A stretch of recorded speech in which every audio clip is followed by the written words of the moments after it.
Ladies and gentlemen, sit down now. We need everybody to sit down. The police are coming on board. Stop recording. Keeping on board this aircraft, we do apologize for the inconvenience, but we gotta get off the plane because this is we do not leave anything. I hope y'all drag his ass off this bitch. Stupid. American Airlines removes couple off a flight from Miami.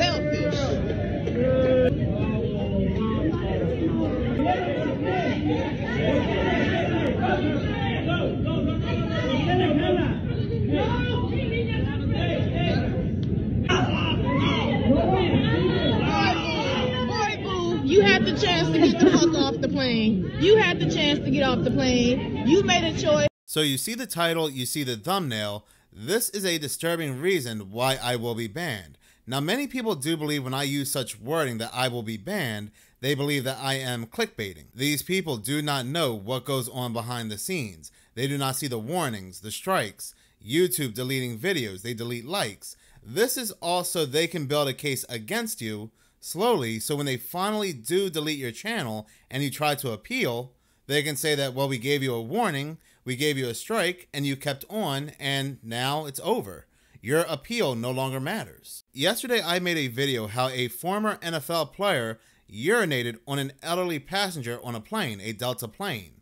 I broke down how, and gave examples, how we are seeing this constantly between 2023 and 2024, human waste, biohazards are being spread among passengers, among planes. I said in that video, in a very confined spot, passengers are spreading human waste around the plane. And who knows what these passengers are infected with that they are giving to other passengers. So when the plane lands, who knows what these passengers are giving to other people.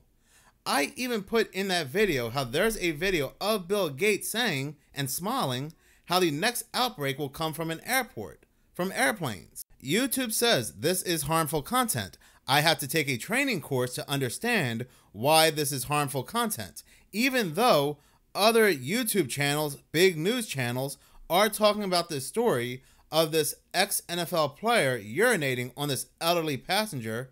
But I guess what these other channels are leaving out is the segment of Bill Gates. Terrorists brought smallpox to 10 airports. You know, how would the world respond to that? What if a bioterrorist brought smallpox to 10 airports? A bioterrorist brought smallpox to 10 airports. A bioterrorist brought smallpox to 10 airports. So we, we'll have to prepare for the next one. That, I'd say is, will get attention this time. This channel will not see 2025, but at the end of the day, I will still continue talking. I will still keep making these videos until YouTube decides to strike me down for good. Because I do believe I am onto something here. Human waste, human biohazards are indeed being intentionally spread on planes to possibly cause the next outbreak. This is intentional. We now have another story involving a biohazard, a human biohazard. Human bodily fluids are indeed considered a biohazard.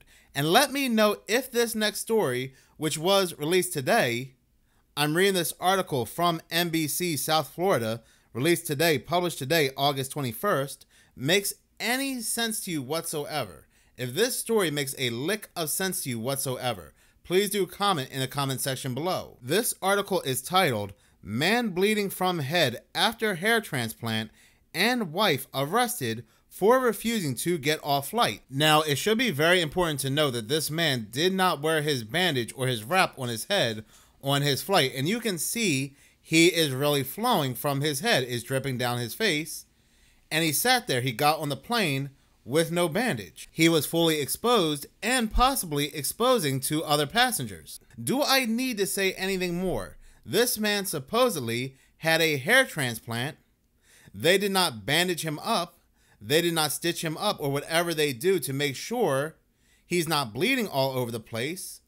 And he boards a plane where he's doing just that, bleeding all over the place. Eugenio Hernandez boarded the American Airlines plane bound to Las Vegas with a bleeding forehead and wrapped in bandages. He said he was cleared to fly by his doctor and had paperwork saying so, but flight attendants told him to leave after seeing his head. Now, I am very curious. I do see the bandage in the back of his head. Did his head look exactly like this when he was allowed to go onto the plane? Because somebody had to let him on the plane. Security had to let him pass by. Ticket agent had to clear him to allow him to get onto the plane. He has to go through multiple channels to sit down. And when he finally sits down, when he finally goes through a bunch of passengers to get to his seat, and I'm sure he's dripping from his head, probably dripping on unsuspected passengers, on their luggage, on their seat, who really knows? Then after all this, once he sits down, now there's a problem. Now he must leave. And probably on his way out, he's dripping some more because his head is really covered. So going back to this article, like I said, Hernandez was asked multiple times to leave the plane. He refused. He caused a scene. Security came on board. They escorted him, and he and his wife were placed in jail. Once he was released from jail, Hernandez said, "I have a lot of pain. I have pain here and pain here on the head." He said he flew from Las Vegas to Miami to get a hair transplant and liposuction. But when he and his wife were on their flight back home, he said passengers alerted flight attendants with concerns about him having this coming from his head and his medical condition. The flight attendant told Hernandez, "You need to go out because somebody does not like what you have on your head." Well, that makes sense. I agree 100% with these passengers that wanted Hernandez off the flight, because didn't supposedly anyway, didn't the World Health Organization just give a speech about a global emergency due to a certain outbreak? And yet the airport, the flight attendants and so forth are allowing this man to enter the plane in this condition. Now, I do understand that hair transplants are same day. They're outpatient services, and you are free to go that same day. But again, look at his head. It is flowing from the top of his head.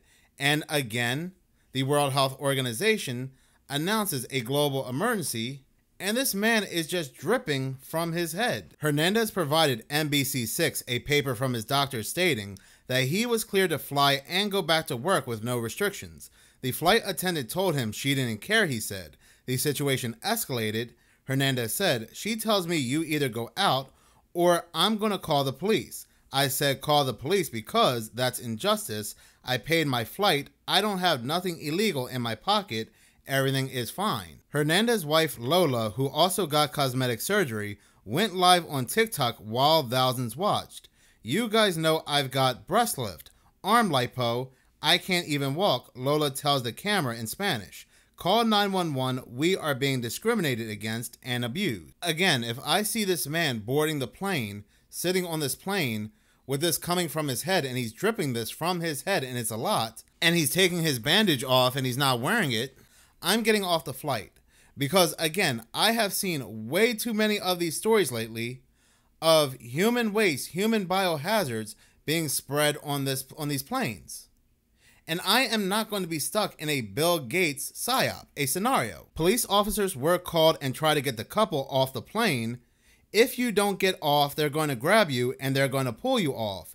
An officer says to Hernandez, "She stands in the aisle of the plane while he remains seated.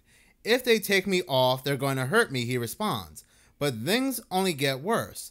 Videos show two officers standing Hernandez up and placing his arms behind his back. He screams. Lola then starts yelling, "Look, he's recently operated on. He's just been operated on." And we can clearly see that. The passengers can clearly see that. The phone shakes. "Do not put my phone down," she yells at the first officer. He's just been operated on and they're hitting him. Then Lola is walked off and she screams and cries, This is not real. This is not real. She screams and cries, "My breast." These people are actors. I 100% refuse to believe that this is real.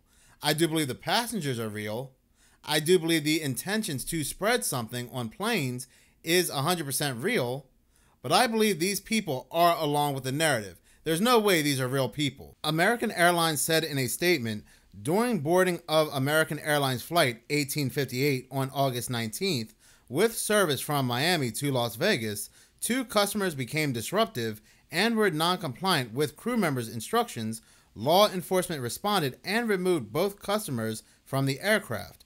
We thank our crew members for their professionalism and apologize to our customers for the inconvenience. The couple was charged with trespassing and resisting arrest. Lola is expected to be released Wednesday morning. It is not like this man was wearing a bandage on his head on the flight. That's the part that gets me. This man was not wearing a bandage on his head on the flight. His whole head was exposed. Had his head been wrapped up in bandages, then maybe I wouldn't make too much of a big deal about this story. But given the fact he is on this plane, his head is fully exposed, what's coming out of his head is dripping all over his face and possibly dripping down the aisle and other places. Given the fact, once again, we supposedly had a global emergency, then this is a big problem. This is absolutely nuts. Here I am once again in the same month where I have made about 3 or 4 videos, 3 to 5 videos, talking about how there is human biohazards, human waste being spread among planes. And I had a story created yesterday, so I had 2 videos back to back talking about this exact same subject. I do not know how people do not see it. This should be a much bigger story than what it is. I'm not talking about this individual story right here, but the fact that we have, again, biohazards being spread on planes, and we have Bill Gates running these scenarios, just like how he ran a scenario with the C-19 a month before the C-19 with Event 201. I just don't get it. We should be talking about this. Let's see how long this video lasts. In any case, thank you so much for watching. If you like this channel and you want to see more, please subscribe. If you're already subscribed, please like, as any engagement does help the channel grow. Once again, thank you so much for your support.